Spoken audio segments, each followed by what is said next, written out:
September 28th, Jennifer Gledhill called police to report her husband, Matthew Johnson, missing. The disappearance of Matthew Johnson, a Utah father and husband, and the arrest of his wealthy wife, Jennifer Gledhill, for first-degree murder. Wow, if you think I could even hurt a fly, he's not a person. He wasn't a person anymore. That chilling audio clip was secretly recorded by the lover of Jennifer Gledhill just days before she reported her husband missing. To the outside world, Jennifer and her husband, Matthew Johnson, had it all. They lived in a $1 million home in an upscale Utah neighborhood, raising their 3 young children. Matthew was a highly respected U.S. Army Green Beret who had served his country with honor for over a decade. But behind closed doors, their marriage was completely toxic. The breaking point came when Matthew discovered that Jennifer was living a double life and having a secret affair. In the early hours of September 21st, while Matthew lay sleeping in their bed, police say Jennifer took a firearm and shot him in the head. What followed was a cold, calculated cover-up. Prosecutors reveal that Jennifer stuffed his body into a rooftop cargo container, drove north, and buried him in a shallow grave that has still never been found. Substantial evidence that supports that Matthew Johnson is not missing. Matthew Johnson was murdered by the defendant. Taken that night of the defendant and Matthew arguing in the master bedroom. On September 22nd, the defendant confessed to the informant that she shot Matthew in the master bedroom with a gun as he slept in the master bed. She confessed that she smashed Matthew's cell phone and hid his truck in a neighborhood near the house. She also confessed that she loaded Matthew's body into a rooftop storage container, slid him down the stairs, and loaded him into the back of her minivan. She confessed that she took Matthew's body north, dug a hole, and buried him in a shallow grave. She then launched a massive cleanup operation, bleaching the walls and even ordering a brand new mattress to replace the blood-soaked one. Jennifer Gledhill believed she had beaten the system. She had carefully calculated every move, anticipating exactly how an investigation would unfold. She had a brand new mattress ordered and delivered, ensuring the old, blood-soaked one was completely removed from the property. The walls of the master bedroom were freshly painted, and the entire area smelled heavily of industrial bleach and new fabric. To an untrained eye or a casual observer, the room was pristine. It looked like a normal, peaceful home. But in modern homicide investigations, criminals aren't just fighting the local police department. They are fighting the microscopic laws of forensic chemistry. When the state forensics team stepped inside the house with a warrant, they brought out a chemical compound known as luminol. Jennifer thought she had executed a flawless cleanup, but human blood contains hemoglobin, which carries iron. Even if you scrub a wall 100 times, even if you put layers of premium paint over it, the microscopic residue remains embedded in the plaster and wood. As the lights went out and investigators sprayed the room, the illusions shattered in real time. The master bedroom lit up in a haunting, brilliant blue glow. The blood spatter pattern on the walls and the heavy soaking beneath the floorboards where the new mattress now sat didn't just prove Matthew was dead.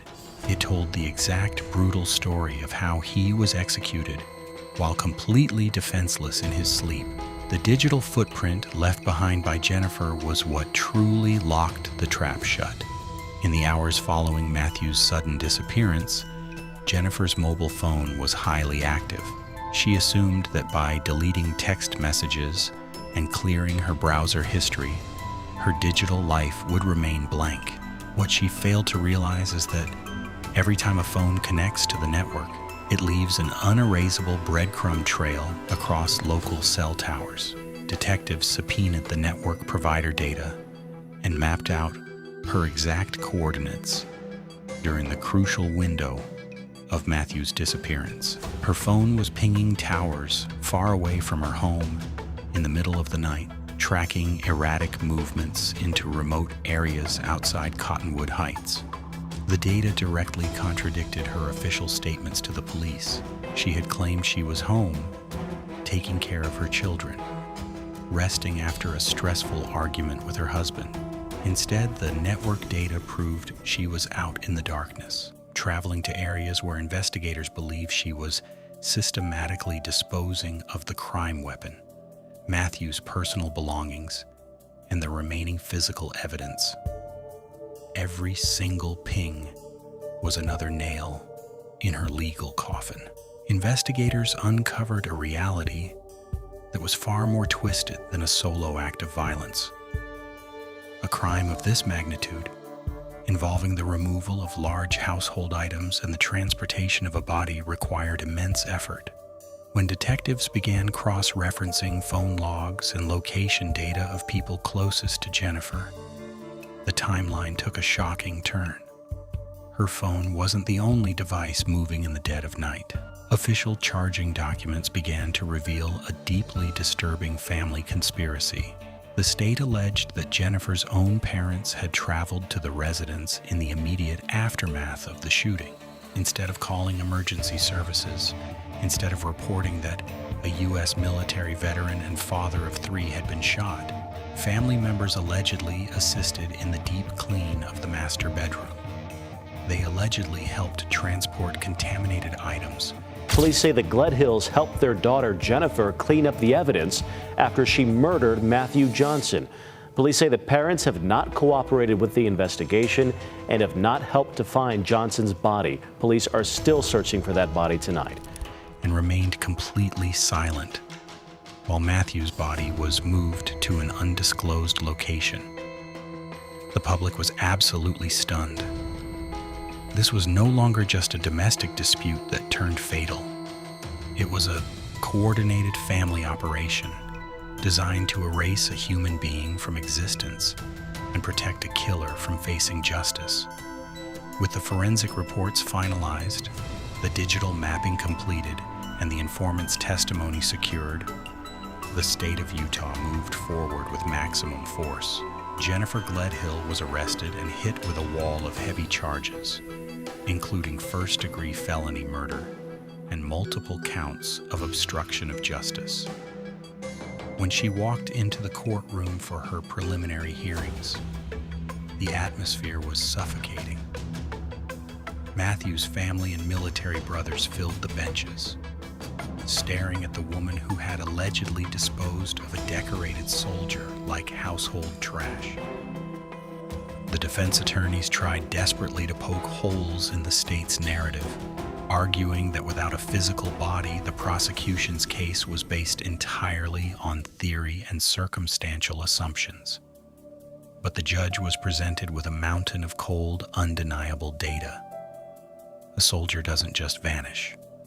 While his wife purchases a new mattress within 48 hours and bleaches the floorboards, the judge looked at the overwhelming evidence of flight risk and obstruction, denied her bail completely, and ordered her to remain behind bars. Matthew Johnson survived dangerous overseas deployments, dedicating his life to his country, only to lose it in the one place he was supposed to be safe.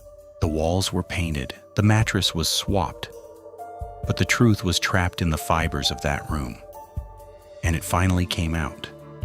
Do you think the family members who allegedly helped cover up this horrific crime should face the exact same severe penalties as the killer? Or does the ultimate weight fall solely on Jennifer? Let us know your thoughts in the comment section below.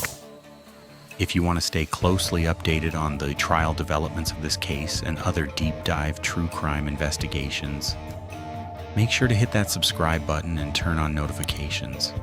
Until next time, stay vigilant.